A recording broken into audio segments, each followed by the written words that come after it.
Museum ये सिर्फ एक बिल्डिंग नहीं होती जहाँ कुछ पुरानी चीज़ें रख दी जाती है, और ना ही ये सिर्फ मनोरंजन का कोई साधन है। म्यूजियम एक ऐसी जगह होती है जहाँ हमारे पुरखों की कहानियाँ सांसों में बसी होती है। ये वो जगह है जहाँ वक्त को रोका जाता है, जहाँ करोड़ों सालों का इतिहास संभाल कर रखा जाता है, ताकि आने वाली पीढ़ियाँ जान सके कि हम कौन थे और यहाँ तक कैसे पहुँचे। हर मूर्ति, हर शिलालेख अपनी एक कहानी कहता है, एक ऐसे कहानी जो किताबों में सिर्फ लिखी होती है पर म्यूजियम में जिंदा होती है।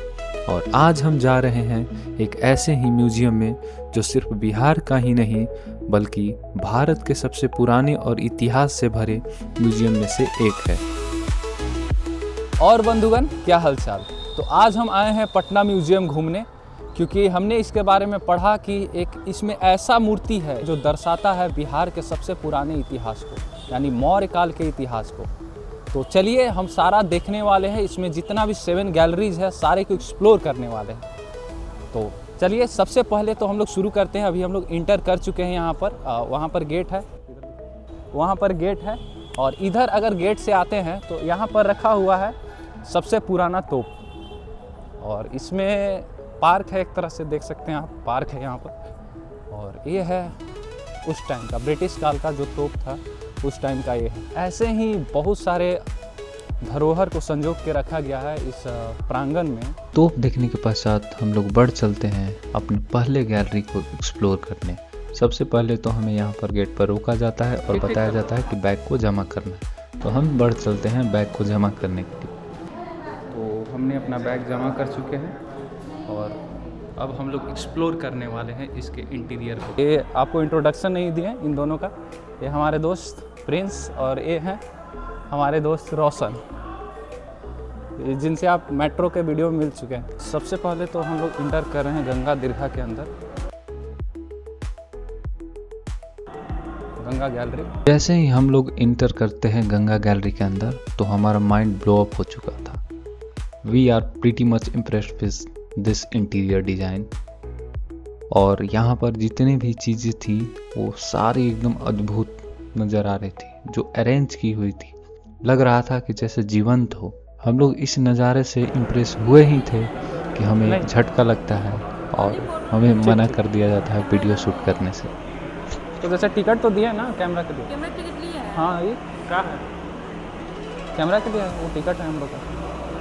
टिकट के पीछे पड़ने के बाद हमें पता चला कि ये टिकट सिर्फ स्टिल फोटो लेने के लिए था, लेकिन हमें तो यहाँ पर वीडियो शूट करना था, इसलिए थोड़ा सा हम नियमों का पालन यहाँ पर नहीं करते। अभी वो है उसका है, देखिए जगह में खनिज निकलता है और एक महत्वपूर्ण चूना पत्थर लाइम स्टोन है।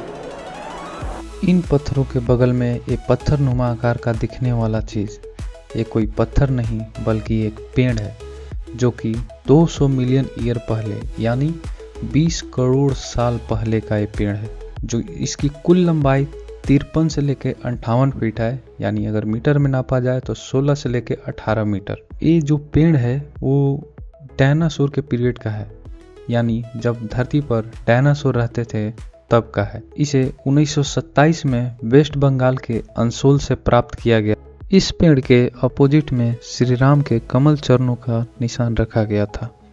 इन पद चिन्हों की भांति ना जाने यहाँ पर कितनी ऐतिहासिक चीज़ें रखी गई है, जो हमारे ऐतिहासिक महत्व को बताता है। हमें समझाता है कि क्या चीज़ें थी जो इस्तेमाल की जाती थी आज से 2000 साल पहले, 3000 साल पहले। इनके ऐतिहासिक इम्पोर्टेंस को बताने के लिए लेज़र लाइट का प्रयोग किया जा रहा है, डिजिटल बोर्ड का यहाँ पर प्रयोग किया जा रहा है, ताकि एंशिएंट को न्यू से जोड़ सकें, यानी पुराने ज़माने को नई पीढ़ी के साथ जोड़ सकें और नई पीढ़ी को नए संदेश दे सकें। इस म्यूजियम के अंदर हमारे बिहार के इम्पोर्टेंस को, यहाँ के कल्चर को बखूबी दर्शाने का प्रयास किया गया है। जैसे वो नृत्य हो गया, छठ पर्व हो गया, और ना जाने कितनी चीज़ें हैं यहाँ पर, ना जाने कितनी भाषाएं हैं जो हमारे क्षेत्रीय स्तर पे बोली जाती है। उन सबको यहाँ पर बखूबी दर्शाने का प्रयास किया गया है। अरवल जिला, हमारा जिला अरवल का देखा तो भाई क्या है, हम लोग का थी कुछ ये अरवल टिपो अरवल नहीं टिपा रहा है वो, पटना में आ रहा है। खाली अरवल गया पूरा क्षेत्र आ रहा है ना अरवल का। हम यहाँ से निकल जाते हैं गैलरी से बाहर, क्योंकि बाहर भी कुछ मूर्तियाँ रखी हुई थी, तो हम चले जाते हैं उनको देखने। आपको लग रहा होगा कि ये मूर्तियाँ बाहर क्यों रखी हुई है, तो चूँकि इस म्यूज़ियम में रेनोवेशन का काम चल रहा है, जिसकी वजह से सिर्फ एक गैलरी को ही ओपन किया गया है। जितनी भी 7 गैलरीज हैं सबको बंद किया गया, क्योंकि ये बिल्डिंग बहुत पुराना है, ब्रिटिश टाइम का है, यानी 1970 में इसको ओपन किया गया था। ये आप देख सकते हैं कितना पुराना बिल्डिंग है, जो कि अब धीरे धीरे टूट रहा है, तो जिसको बनाया जा रहा है अभी करेंटली। हम यहाँ पर रिव्यू ले रहे हैं इन दोनों का, इनका हमारे साथ आए हैं, हमारे मित्र हैं। कैसा यार लग रहा है आपको, कैसा महसूस हो रहा है? लग तो अच्छा रहा है। यहाँ पे बहुत पुराना आकृति मूर्तियाँ रखा हुआ है, पूरा पाषाण काल के, मध्य पाषाण काल के, गुप्ता काल के।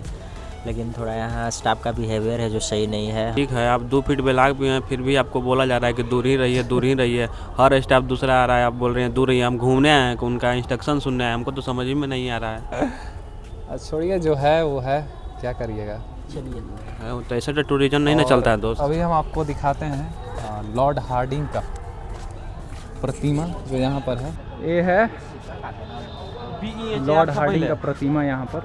हाँ, पहले बिहार को ये BHR कहा जाता था। भारत के वायसराय थे जब बिहार को बंगाल प्रांत से अलग किया गया था। तो हम लोग तो आए थे पटना म्यूजियम को एक्सप्लोर करने, क्योंकि ये सबसे एंशिएंट म्यूजियम है बिहार का, सबसे पुराना। और यहाँ पर एक प्रतिमा था याक्षिणी का, दीदारगंज याक्षिणी। उनका कहानी क्या है हम आपको बताते हैं।